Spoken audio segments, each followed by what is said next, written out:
You are listening to Mostaccioli Murder, Book 1 of the Jade Sommer series. Written by Nicolette Pierce. Copyright 2020. Audio copyright 2025 by Pierced Heart Publishing. Digitally narrated with full cast of voices.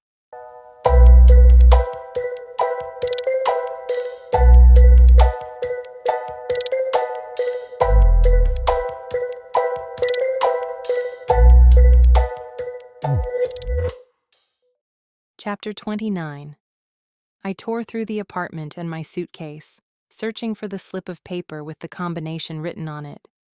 I had no idea where it could be, but I knew for certain I didn't throw it away. The door opened and Mom walked in. She held the door open wider so Dad could hobble in with his walker. "How did you get up the stairs?" I asked, hurrying over to help. "They practice stairs at the hospital," Mom said. Dad looked winded, but Mom steered him into a chair. He eased in with a slight wince. "What can I do to help?" I asked. "Hand me the remote," Dad said. "What is going on with your suitcase emptied out?" Mom asked, eyeing the mess I had on the floor. "I'm looking for a small piece of paper with a combination written on it."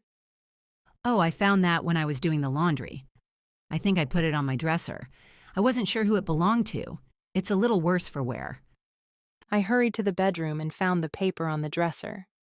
It had definitely seen better days, but the numbers were still legible. I shoved it into my pocket, then returned to the living room to toss my clothes back into the suitcase. "I'll be downstairs if you need me," I called, and raced to the door. "Do you need help with the dinner rush?" "Dinner rush?" I looked at Mom. She winced. "I need to speak to your father, Jade." He still didn't know? I hurried out the door, not wanting to be present when Dad found out his precious restaurant was in ruin. When I entered the dining room, I saw Nana at the board filling in more information. Mila was working on her computer, with Landon sitting next to her. Kobe walked around the room videoing as Mission Control gave information to Nana. "Ross said he and Dot spoke to Lars. One of the bridge ladies said. Lars said he was only able to attend the funeral. He had to skip the lunch to go to work at his new job. "Where is the new job?" Nana asked. Ross said he's a cook at a diner on the west side. If Logan had tried to track him from the funeral, it would only have been to the diner. "Can we get confirmation on that, Agnes?" I can call the diner and ask. I doubted they would tell her anything, but it was worth a shot. "Jade, what do you have for me?" I found the code. I pulled out the paper and placed it on the table next to Landon. "Is this what was in the vase?" He nodded. That's it. "Good. Mila, have you replicated the vase?" Almost. Once it's printed, we can assemble it. "Perfect. And then we can put it back in Mr. Lee's window so the blood dragons leave Landon alone." Mila nodded and returned her gaze to her computer. Uncle Sal knocked on the front door. I hurried over to let him inside. "What's the scoop?" Nana asked him as he took a seat next to Agnes. "Smith wasn't the one Logan was trailing?" Uncle Sal said. "How do you know?" I asked. "Did you talk to him?" "No, but I did find someone on surveillance sitting outside his property. I talked to him." "Was it an officer?" Nana asked. "No, a rival. He was waiting for a signal. I have a feeling a gang war is brewing. Anyway, he said that they've been tracking Smith for weeks. Logan wasn't following him yesterday." "Can we trust information from a gang member?" I asked. Uncle Sal gave a nod. "I'm confident I got good information out of him." Is that blood on your cheek? Agnes asked him. Uncle Sal swiped at his cheek and looked at his hand. "I must have scratched myself."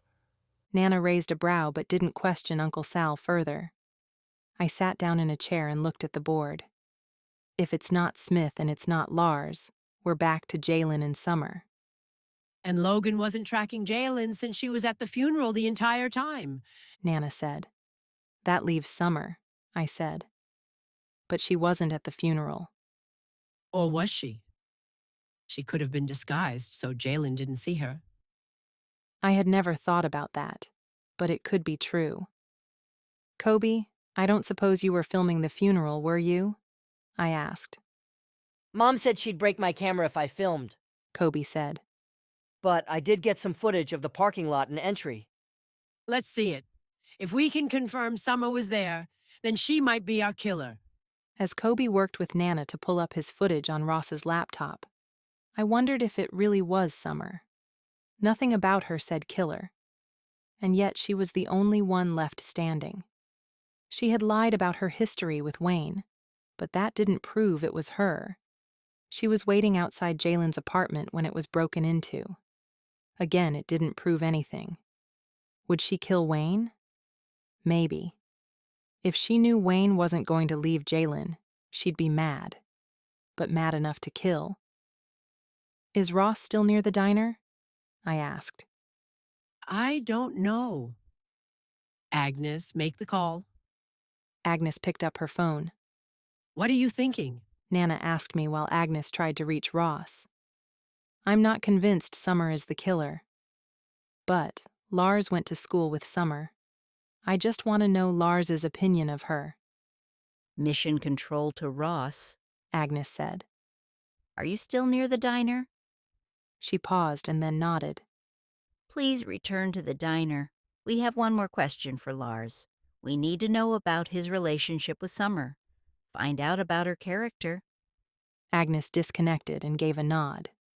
He's about 5 minutes away from the diner. Good. That will hopefully give us some insight into Sommer. Mila, how are you coming along? I'm done. Is there a color printer? Find Mom's printer on Wi-Fi, I said. It's color. If you need any passwords, she's upstairs with Dad. Kobe, how are you coming along? Nana asked. I have the footage ready, but I don't know what Sommer looks like. I walked over to Kobe and sat near him. He angled the computer to me. Just push play. As the footage ran, I watched for Sommer's telltale blonde hair. But when I didn't see her, I tried again, looking more closely at features and body type. It wasn't until the camera panned that I saw what I thought might be her body, but her back was turned, and her hair was nearly black. Kobe, do you have anything else of this woman, but with her facing the camera? He swung the laptop back toward him and then back to me. Try this one. I watched as we were gathering in the line to give our condolences to Jalen. Is that what I looked like in that dress? I questioned. I definitely wasn't borrowing any more of Mom's dresses. They did not flatter my imperfections. There. Kobe said, pausing the video. I looked at the dark-haired woman, scanning her features for similarities. It's her, I said. What gave her away? Nana asked. I pointed to a little bit of blonde hair peeking under the wig. Then she might be who Logan was following. Does anyone have scissors and tape? Mila asked. In the office, I said. She retreated through the kitchen. Jade, you were at Sommer's earlier today? Did she act odd at all? She was scared, I said. Scared because she's the killer and was about to get busted? Possibly. She was going to barricade her door. Interesting. We'll wait for Ross's call, but in the meantime, let's get a team ready. We need to pay Sommer another visit. Nana looked at the board. Ross and Dot will be too far away to get them here by the time the team needs to move out. But we can still make this work. We have me, Jade, Kobe, Sal, and Frank. Wait, where is Frank? I sent him to the bar. Sal said. I can call him back if we need him. No, he's probably 3 sheets to the wind by now. I wondered if Uncle Sal had sent Uncle Frank to the bar on purpose, and if that was before or after his talk with the rival gang. Things about Uncle Sal made me wonder if his old stories about the company weren't fabricated. The vase is complete. Mila said. I think it's okay to put in the window. Lan nodded. It's exact except for the fact that it's paper. Do your thing with the combination. Nana said. and then we'll have someone take it over there. I don't want you to do it in case the blood dragons are somewhere out there. But who will do it? Mila asked. It's not safe for anyone to have it. I can hide it in one of the large to-go bags, I said. I'll bring it over and position the vase by the window. We need you on the team. It will take 2 seconds. I don't feel comfortable sending anyone else. Plus, I'm the delivery driver.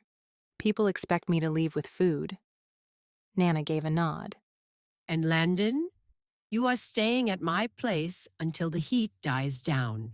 The blood dragons would never expect to find you in a senior community.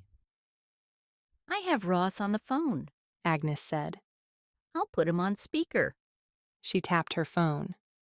Go ahead, Ross. Lars said Sommer has been infatuated with Wayne since he could remember. He also said she's not stable. In high school, Sommer left for a period of time. She wouldn't say where. Lars thinks she was at a mental health facility. When she returned, she seemed different, almost like she was subdued and medicated. Interesting. Did he say anything else? He said he wouldn't be surprised if Sommer was the killer. Right around the same time she left high school, a girl disappeared. He didn't think much about it at the time, but that girl had gone on a date with Wayne before she vanished. And Sommer had always been territorial when it came to Wayne. I think we have our killer. Ross, we have a team ready to go over to Sommer's apartment. Meet us there. If she really is the killer, we need the police, I said. You know they have rules. It would take too long for them to get a team together and permission to storm in. We don't need any of that. I didn't feel good about storming anywhere with Nana and the family in tow. But once Nana made up her mind, it was hard to stop her. And I really didn't want to stop her. I wanted to find Logan. Jade, go take the vase over. We'll prepare our armory. I ignored the part about the armory. I already knew it would consist of a taser and 2 containers of pepper spray. Landon picked up the paper vase and handed it to me, pointing to one of the dragons breathing fire. Make sure this dragon is facing the window. I grabbed a to-go bag from the server's station and gently placed the paper vase inside. Uncle Sal opened the door, looked both ways, and then flagged me through. I waited for a couple of cars to pass and then jogged over to Mr. Lee's, which was already getting crowded. It made me realize how much time we'd lost. Opening the door, I waved to Lily. She came over. Were you able to find the combination? Yes, and Mila recreated the vase. I just have to put it in the window. Make sure no one moves it. Once it's in place, hopefully the heat will die down on Landon. Until then, Nana said he's staying with her. That's so nice of her. A girl came out of the kitchen carrying a stack of napkins. I barely recognized her as the little lump in the corner of the basement. Without the dirt and grime, she was a sweet, honey-blonde girl. Lily saw my gaze. Isn't she a cutie? I nodded. I can't believe it's the same girl. I said she could wear my clothes until we get some for her. You're kind to help her. She's helping us too. And we need all the help we can get. I'll let you get back to work. We are heading over to Sommer's after this. She has Logan? It's very possible. Good luck. I gave a nod, pulled out the vase, and placed it in its old spot on the small shelf. The dragon breathing fire was positioned toward the window. I jogged back to the restaurant. Uncle Sal spotted me and opened the door. Any problem? No, it was okay, Okay, troop, we have a mission to carry out. Nana said. Agnes, do we have the supplies? Agnes pushed through the kitchen door with a pan in one hand and a butcher knife in the other. Do you think these will work? Maybe leave the butcher knife behind. I'd rather claim self-defense with a pan than a butcher knife. Mom is not going to like her pans being used. Kobe said with a shake of his head. I'll buy her another set. Let's get going. Nana gave Kobe and me the pepper spray again. Nana took her zapper. Agnes was armed with a frying pan, and Uncle Sal had nothing. Yeah, we weren't in trouble at all.